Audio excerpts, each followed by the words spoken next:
Previous और उससे पहले वाले जीडी के एग्जाम को मैंने एनालिसिस करके एक लमसम एनालिसिस बनाई है। क्या बनाई है कि नंबर सिस्टम में 2 से 3 क्वेश्चन बनने हैं और वो बनेंगे, 100% बनेंगे। अब नंबर सिस्टम में बहुत सारे चैप्टर्स होते हैं, लाइक जैसे हमने इकाई का अंक शुरू किया, रिमाइंडर थ्योरम, शेषफल परिमेय चैप्टर होता है, नंबर ऑफ जीरो, शून्य की संख्या होता है, बॉड मास होता है, आपके नंबर सिस्टम में ही आपके सिंप्लीफिकेशन और सर्ट्स इंडिसेस को मैं कराऊंगा, है ना, घातांक करनी वगैरह को। तो 2 से 3 क्वेश्चंस मान के चलिए।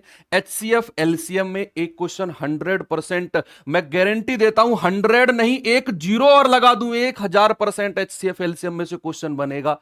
तो एक एक क्वेश्चन को हमें ऐसे बटोरना है इस तरीके से कि यार बिल्कुल भी नहीं जाने देना इस सवाल को। दूसरी बात, आगे अगर मैं बात करूं परसेंटेज चैप्टर की, तो 2 से 3 क्वेश्चन परसेंटेज चैप्टर में आएंगे।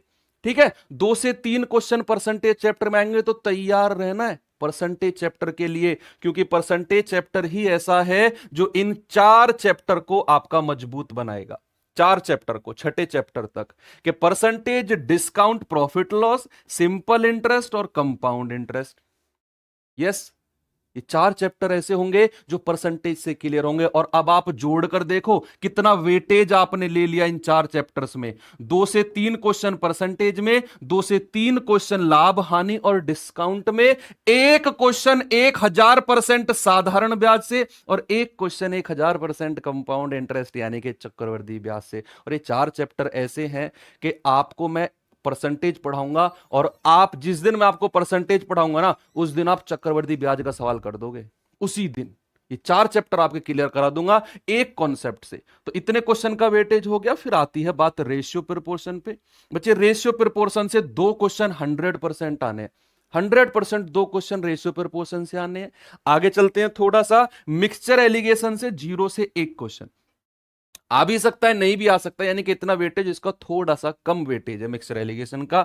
सेम चीज पार्टनरशिप के साथ है। अक्सर बच्चे मैं आपको बताऊं, ये मिक्सचर एलिगेशन और पार्टनरशिप में मैंने 0 से 1 क्यों लिखा है?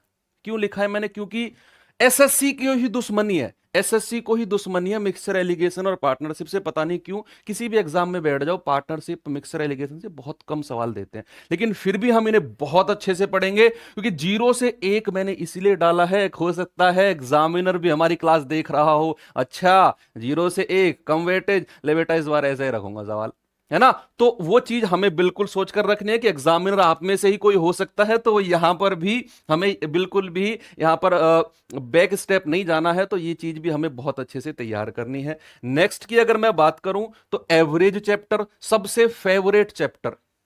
अगर एसएससी का सबसे फेवरेट चैप्टर की मैं बात करूं ना, तो वो एवरेज, स्टार लगा लेना इसके ऊपर, सबसे फेवरेट चैप्टर। और 2 से 3 क्वेश्चन एवरेज चैप्टर से बनते हैं।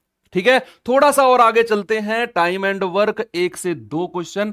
और अगर मैं बात करूं कि एसएससी सबसे अच्छे लेवल का क्वेश्चन किस चैप्टर में बना सकता है, वो भी मैं आपको बताऊंगा किस चैप्टर में बनाएगा। पाइप सिस्टम से 1 क्वेश्चन बनने की उम्मीद होती है। टाइम स्पीड डिस्टेंस से 2 से 3 क्वेश्चन प्रीवियस ईयर एनालिसिस करके आया हूं, ऐसे हवा में नहीं लिखा है मैंने, प्रीवियस ईयर एनालिसिस करके आया हूं। टाइम स्पीड डिस्टेंस से 2 से 3 क्वेश्चन बनते हैं। बोट स्ट्रीम से 1 क्वेश्चन, मेंसुरेशन क्षेत्र मिति से 2 से 3 क्वेश्चन। और ये मेंसुरेशन यार एक ऐसा टॉपिक है, मतलब मेंसुरेशन को देख के ना आपके दिमाग की जो बत्ती है ना, अगर कोई पीली बत्ती है वो भी लाल हो जाएगी, कोई लाल है वो और ज्यादा लाल हो जाएगी। मेंसुरेशन सर नहीं आएगा। और जिस दिन आप मेंसुरेशन पढ़ लोगे ना मुझसे, आप कहोगे सर जी मेंसुरेशन ही आता है, बाकी तो सब हमारे ऑलरेडी परफेक्ट है। मेंसुरेशन के क्वेश्चन लेकर आओ सबसे पहले, क्योंकि लिमिटेड चीज हम बहुत अच्छे से कर लें और बहुत सारी चीजों को हल्का फुल्का करें। फर्क होता है दोनों चीजों में, एग्जाम ओरिएंटेड पढ़ने में और पढ़ने में, दोनों में फर्क होता है। हम लोग एग्जाम ओरिएंटेड चीजें पढ़ेंगे। ठीक है, बात आती है विविध, यानी कि कुछ अगर बच गया हो, डीआई वगैरह इक्का दुक्का जो भी बच गया हो, वो हम विविध यानी कि मिसलेनियस में रखेंगे। मैं आपको बताता हूं कि एसएससी के सबसे फेवरेट टॉपिक, मैंने आपको बताया एसएससी का फेवरेट टॉपिक कौन सा बताया बच्चे, मैंने बताया एवरेज। दूसरी बात मैं आपको बताऊं, अच्छे लेवल का सवाल कौन कौन से चैप्टर से बनेगा। अच्छे लेवल का, जिसे आप अपनी लैंग्वेज में हार्ड क्वेश्चन बोलते हो। हार्ड क्वेश्चन, हार्ड कुछ नहीं होता, लेवल थोड़ा सा अच्छा बन जाता है। अच्छे लेवल का क्वेश्चन बच्चे या तो बनाएगा वो कंपाउंड इंटरेस्ट में, कंपाउंड यानी कि चक्रवृद्धि ब्याज में, या फिर बनाएगा वो टाइम एंड वर्क में। किसमें? टाइम एंड वर्क में। ये दो चैप्टर हैं जिसमें एसएससी जीडी में अच्छे लेवल के सवाल बने हैं। आप उठाकर देखो प्रीवियस ईयर को, एसएससी जीडी में अगर अच्छे लेवल का सवाल बना है ना, तो वो या तो चक्रवृद्धि ब्याज से बना है या टाइम एंड वर्क, समय और कार्य से बना है। और इन पे एनालिसिस करने का क्या मतलब है, क्यों मैं ये कह रहा हूं, इन दो चैप्टर को आपकी बैकबोन बना दूंगा, मैं गारंटी देता हूं। आपको लगेगा कि यार कितना ही अच्छा सवाल बन जाए, बैक स्टेप नहीं जाएंगे इन दो चैप्टर्स में हम। ठीक है, तो सारा गो थ्रू हो गए सारे सिलेबस से आप। ठीक है, तो करें शुरुआत। ओके, चैप्टर हमारा कौन सा है? आप जो लोग अभी आए हो उनको मैं बता दूं, नंबर सिस्टम में इकाई का अंक